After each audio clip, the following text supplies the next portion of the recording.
Hello everybody, this is Cameron Snow with Danomics.com. So in today's video, I'm going to be talking about clay volume. We're going to calculate clay volume by a few different methods, and I'm going to explain this step by step as we go through. There are a lot of ways that we can calculate clay volume. We are going to go over some of the most common methods. I'm also going to cover a few things about how we want to calibrate this and how we can visually QC our work and make sure that we're kind of in the right frame of mind as we're going about this analysis. So let's get started. And just for reference, I'm going to do this interpretation within the Danomics platform, but the fundamentals that I'm talking about are not platform specific, and you can do similar work in any petrophysical package.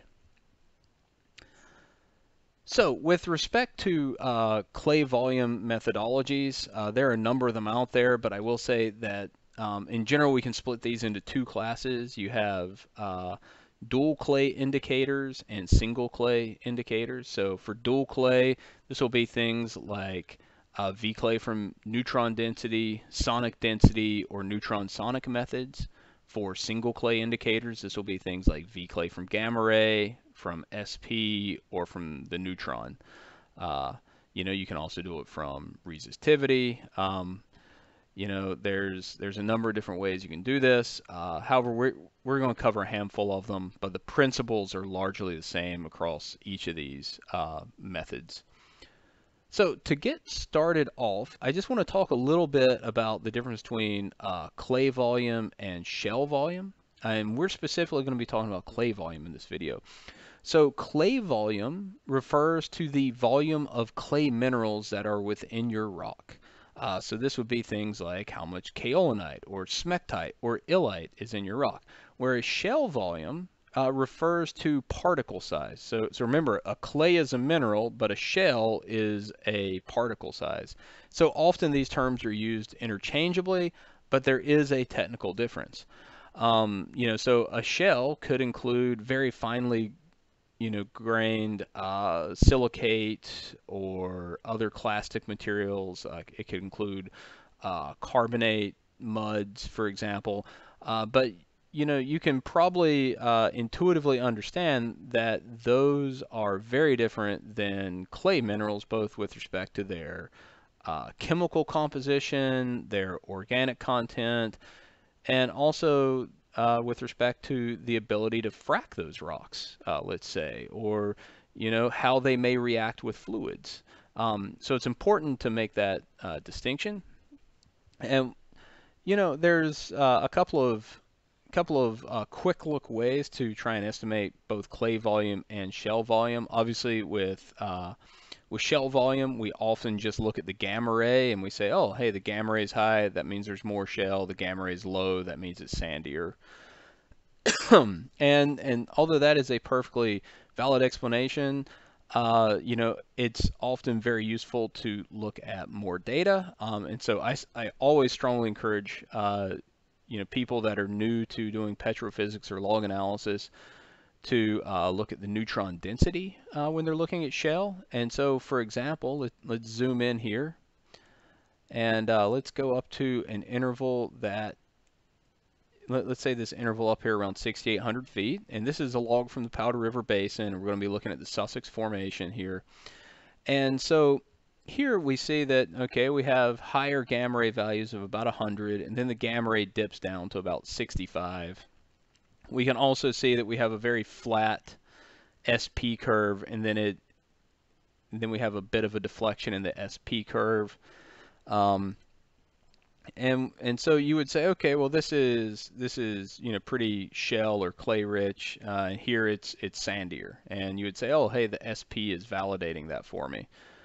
Then we come over here and we look at the neutron density response, and we say, okay, well, there is wide separation between the neutron curve and the density curve, and then it maintains to be pretty high, and then we see it narrowing as we go to the top, and there's less and less separation, and that is telling us that this is becoming less clay rich.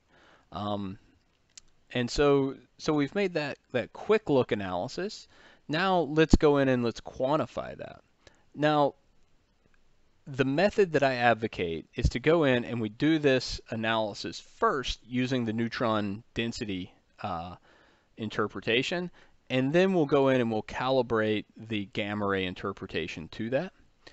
So to do the interpretation on the neutron density, we're going to go to a cross plot here, and we are going to give ourselves a little bit more room here, and we are going to narrow this down. Let's just start off by looking at just the Sussex formation. So that's just this formation that we have here.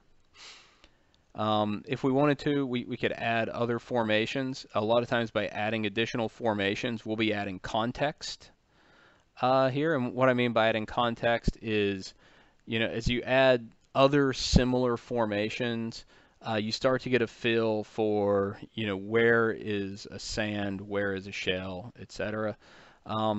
So I tell you what, we'll leave these three formations on. Lithologically, they are quite similar in terms of depositional environment. They're also quite similar, so these are three good ones to lump together. Okay, so once we've got those turned on, I'm going to hide this away, give us a little more real estate. Actually, before I do that, I'm just going to put some color on here. I'm just going to color this by total porosity at the moment. Okay. So now let's really focus on this cross plot and let's cover some of the fundamentals of it. So here we have some reference lines. So we have the sandstone reference line, the limestone reference line, and the dolomite reference line. We also have some reference lines for our clays. And so just so you know what this reference line actually is, what it says, hey, here at the 0 point on the sandstone line, this is where a pure quartz grain would sit. So that has a density of 2.65 and a neutron value of minus 0.02, and a rock that has 10% fresh water in it and is made up purely of quartz would plot here at the 10% line. One that has 30% porosity filled with water would sit here at on the line at this 30 porosity point. And it's the same thing for limestone and dolomites. You could imagine if you had a calcite cemented sandstone that it may fall halfway in between, these two lines. So it's important to understand your lithology.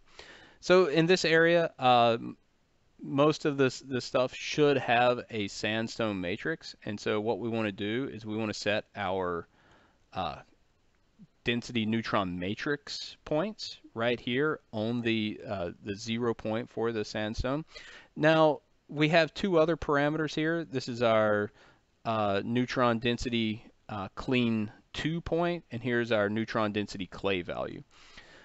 So for our clean 2 point, we can set this really anywhere on this line. As we go through and make that change, you'll see the neutron density values change here. If I make a bad pick, and I'm doing that just so you can see how it changes, you'll see that.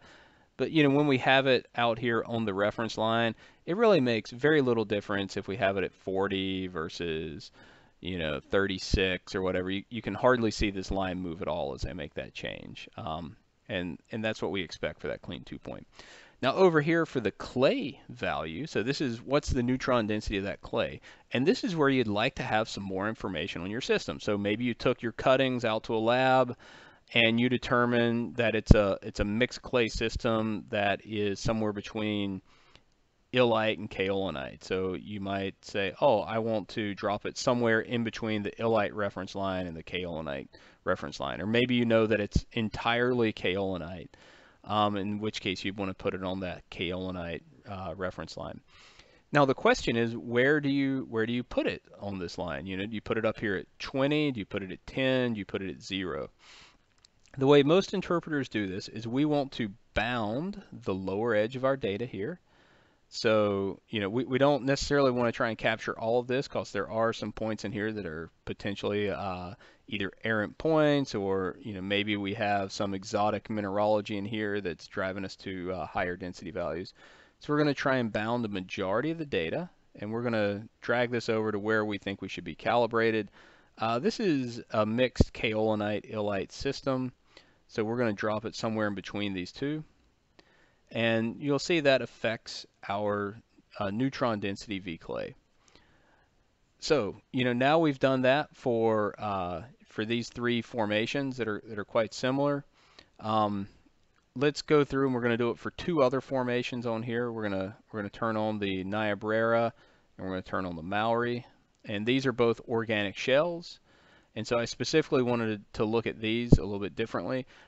These have a more limestone-rich matrix. So we'd put our matrix point over here on our limestone reference line, and we'd move our clean 2 point over here to the same reference line.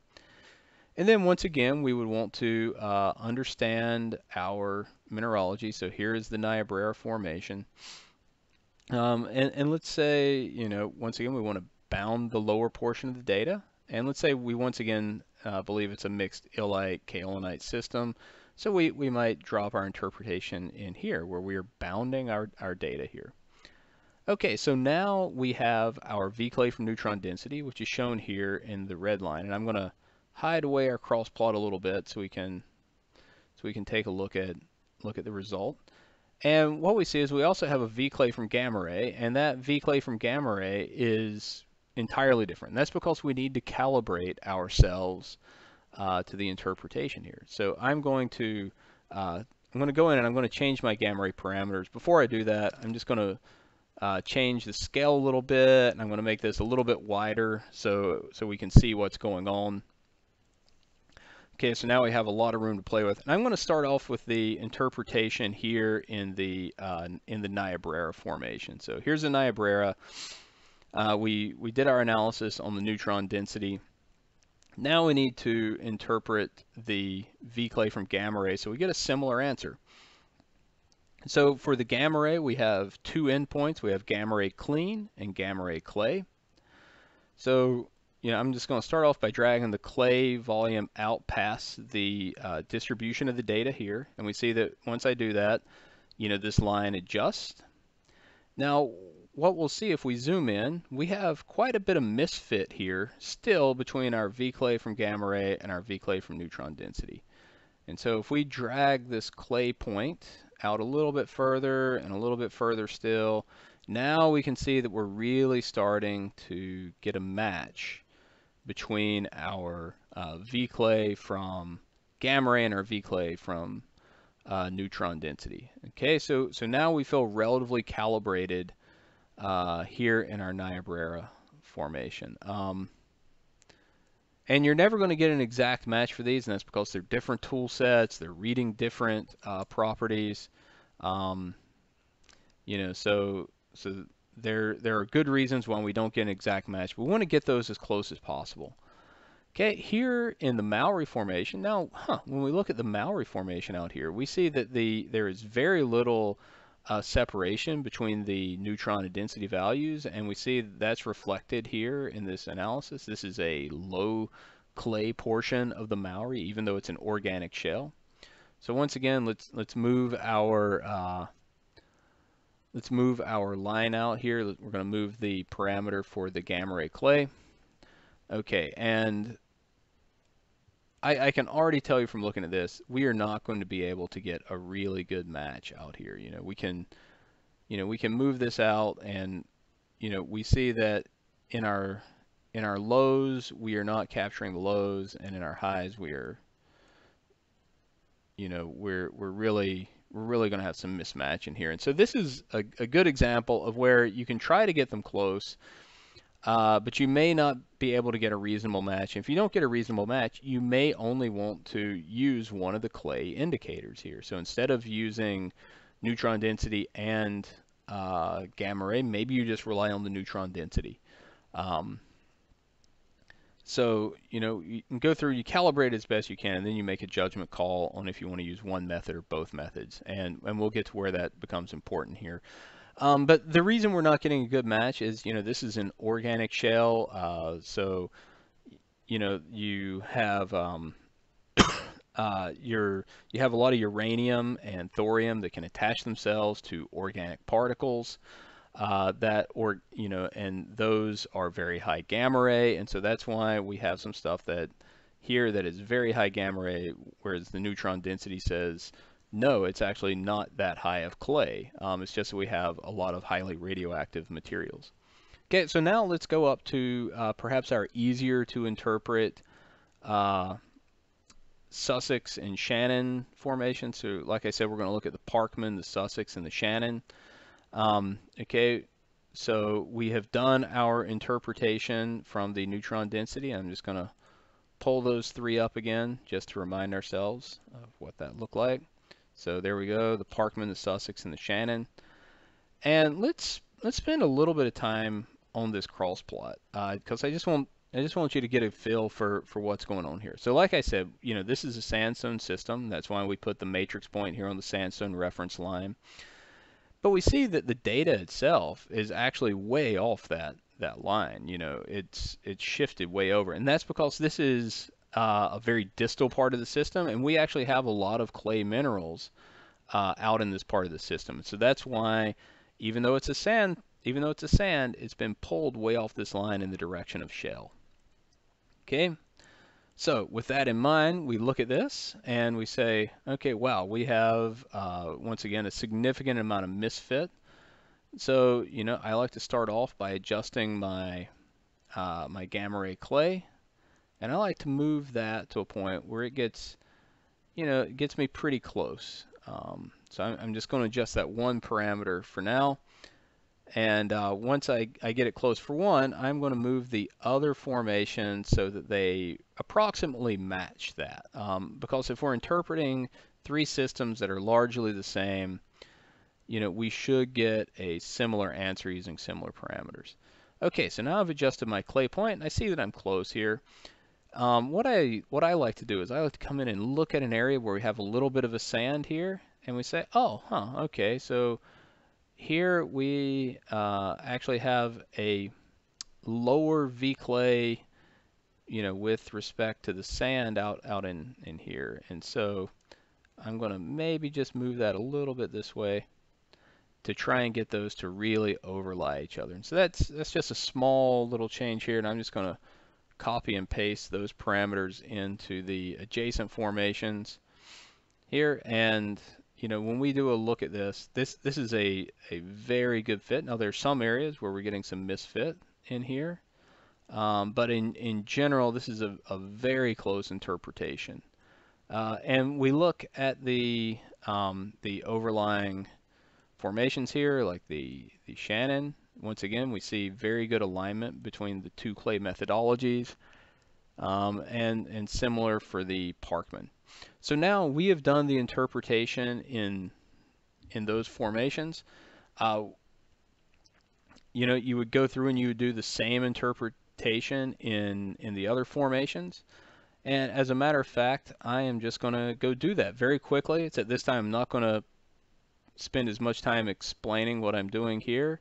But let's say we're going to start off with our we haven't interpreted our teapot. We haven't interpreted the Carlisle, the Frontier, the Muddy.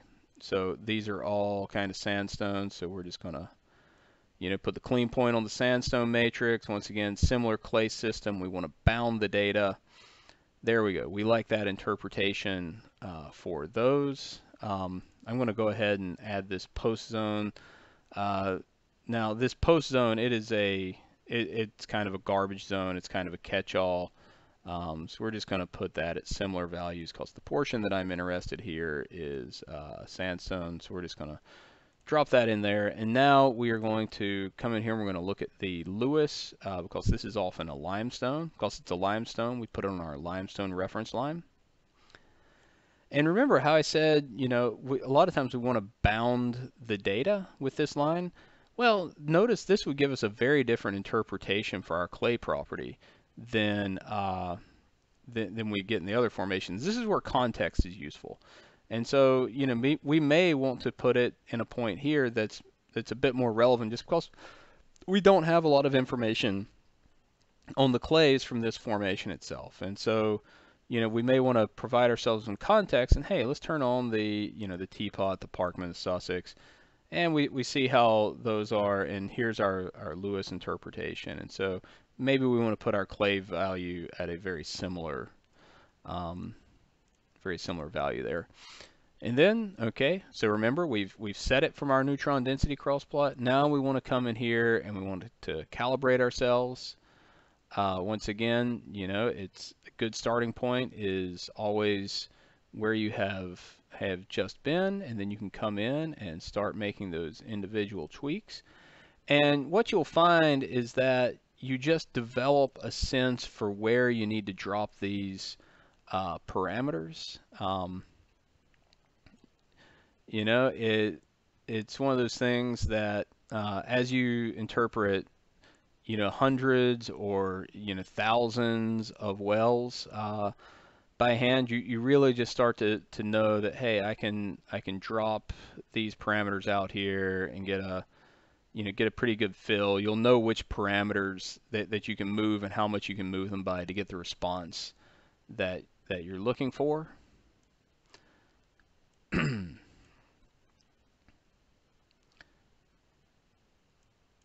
And there we go. We're going to call that good for our clay volume interpretation. Now, like I said, there are some other methods that are available to use. There's vclay from SP.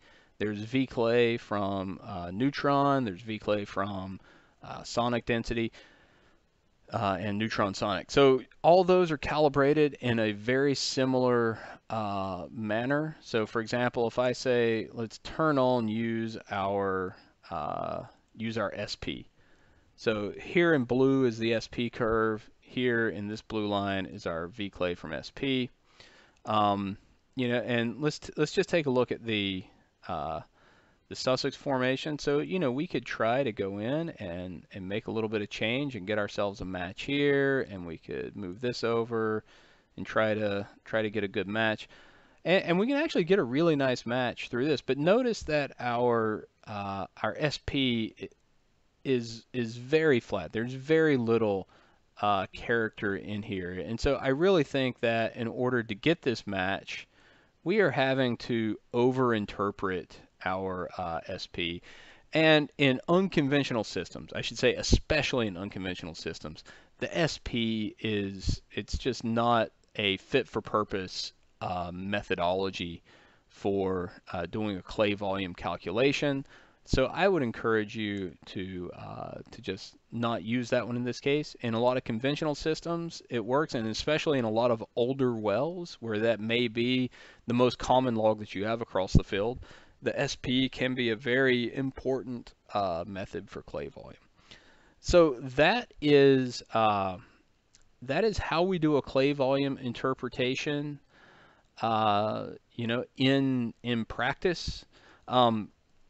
I would encourage you to go check out a few articles on this. If you Google, the PetroWiki by SPE, they have articles out there that include all the equations for both the vclay from neutron density and the vclay from gamma ray. Also, if you check out the Danomics help pages, we have those equations in there as well that you can use as a reference.